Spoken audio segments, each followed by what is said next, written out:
Kebiasaan-kebiasaan yang bisa membuat orang menjadi sukses.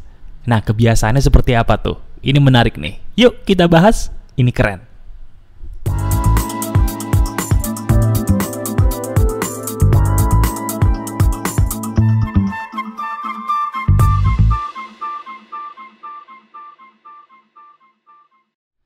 Halo teman-teman, ada saya kembali Aryan Surya, sahabat baik kamu dari Pagar Kehidupan. Teman-teman, kamu tahu gak sih, kalau setiap orang itu menjadi sukses bukan karena kebetulan, tapi karena kebiasaan unik mereka. Nah sekarang yuk kita bahas bagaimana menjadi sukses ala Pagar Kehidupan. Kamu ingin gak menjadi orang yang sukses bukan cuma duit, tapi dalam segala hal? Ini bisa. Syarat yang pertama, dengerin baik-baik. Ini adalah daging dari video ini. Orang-orang sukses dalam segala hal, mereka itu pada dasarnya percaya loh bahwa hidup itu seperti cermin. Nih, kita ini pada dasarnya akan menerima persis seperti apa yang kita tanam dalam hidup. Itu prinsip saya selama ini yang membuat saya alhamdulillah menjadi sukses. Nah, sekarang pertanyaannya gini, Mas, prakteknya tuh gimana? Saya tahu Mas Aryan ini benar perkataannya. Kasih tahu dong Mas, cara-caranya bagaimana? Pengen tahu? Ayo deh kita bahas satu-satu. Yang pertama, kita mulai dari kaya atau sukses dalam hal finansial. Dengerin baik-baik. Jika kamu ingin banyak uang, tolong jangan tabung uang kamu. Pokoknya jangan ditabung. Waduh, tenang, jangan marah dulu. Saya tahu muka kamu seperti itu ya. Kau pasti akan bertanya, maksudnya apa? Saya nggak boleh nabung, Mas. Dengerin, gini maksud saya. Tolong disimak. Kalau kita bicara soal uang itu unik ya. Uang kita itu akan segaris lurus loh dengan pemberian yang kita berikan kepada orang lain. Nih, semakin dirimu ringan berbagi akan uang, semakin uang itu kayaknya riang, bahagia gitu loh, pengen terus datang ke dalam hidup kita. Mindset penting yang harus kamu catat dalam otak kamu kalau pengen kaya. 1.000 perak per hari untuk bersedekah lebih baik daripada 0. Gak usah pikirin kebanyakan atau kesedikitan, sedekah. Nah ini yang kedua nih, masalah cinta. Saya tahu kamu itu persis seperti gambar yang saya gambar. Itu kamu kan? Ngerasa sendiri, ngerasa mohon maaf pengen punya seseorang tapi gak dapet-dapet. Perkataan kamu persis kayak di gambar itu. Saya ingin punya pasangan terbaik tapi belum dapat-dapat. Terus kamu akhirnya merenung dan kamu mengharapkan diri kamu untuk tersenyum tapi tidak bisa. Nih, saya kasih tahu obatnya. Kalau kita bicara soal cinta, kita pakai filosofi cermin tadi. Tolong disimak.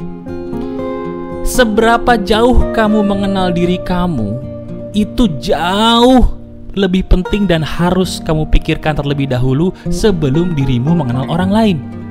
Sekarang tanya deh, kamu itu sebenarnya siapa sih? Coba sekarang taruh tangan di atas dadamu, kemudian kamu tanya, saya ini sebenarnya siapa ya?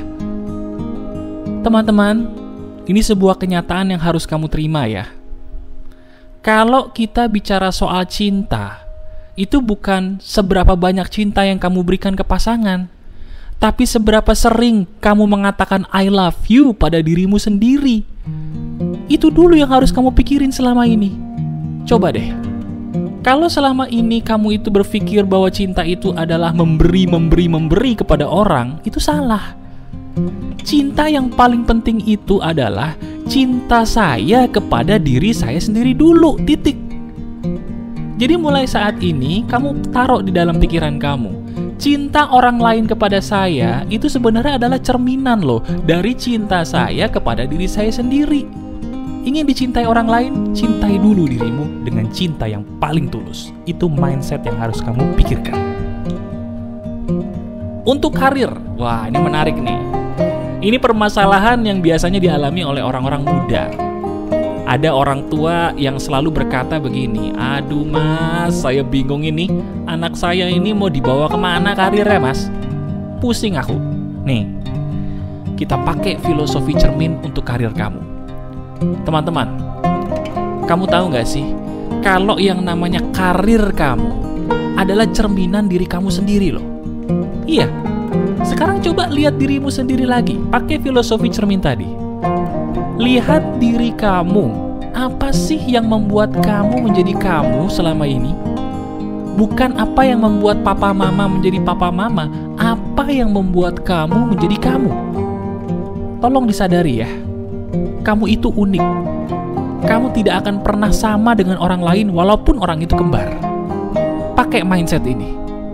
Masa depanku berawal dari keberanianku memilih karir sesuai hati. Aku mencintai mereka, mencintai orang tua, mencintai teman-temanku yang mencintai aku, tapi ini hidupku dan ini tanggung jawabku. Pakai mindset itu. Nah, ini juga nih, bagaimana caranya sukses mas dalam hal pergaulan atau memilih teman-teman. Nah, ini penting. Kau pernah gak sih dalam sebuah keadaan bingung? Iya, bingungnya tuh gini loh, kamu gak tahu salah kamu apa, kamu bingung gitu ya, kenapa kok teman saya makin lama makin sedikit? Saya tuh gak ngerti salah saya di mana mas, kok teman-teman saya tega meninggalkan saya gak punya teman. Akhirnya kamu bertanya, salah saya apa? Nah, nih saya kasih tahu obatnya. Pakai filosofi cermin lagi. Teman-teman, dengerin baik-baik. Teman-teman atau sahabat-sahabat yang kamu punya itu pada dasarnya sekali lagi adalah cerminan diri kamu sendiri. Kita nggak akan mungkin bisa berteman dengan akrab kalau kita tidak satu frekuensi dengan mereka, betul? Teman itu bukan soal jumlahnya berapa, bukan. Tapi justru yang paling penting adalah soal kecocokan kita dan ketulusan mereka menjadi teman kita. Betul nggak? Nah, sekarang pakai mindset ini. Ini mindset yang harus kamu pegang ya. Tolong disimak. Lebih baik saya sendiri dulu saat ini untuk mencintai diri saya sendiri, daripada saya memaksa ingin punya banyak teman, namun saya menipu diri saya sendiri. Mau sampai kapan kamu menipu diri sendiri? Cintai yuk diri kamu sendiri. Nah, teman-teman, kalau bicara sukses di pagar kehidupan, ini loh caranya. Kamu tidak perlu menjadi orang kaya, tapi menjadi orang bahagia itu lebih kaya daripada kekayaan itu sendiri. Kamu suka dengan materi ini? Silahkan subscribe, like, dan sebarkan ya materi ini kepada orang lain yang ingin kamu tolong. Nah, kamu lihat tanda panah itu? Video di sebelah tanda panah itu adalah pelengkap video ini. Kamu tonton dan resapi. Nanti kamu semakin paham apa yang saya maksud.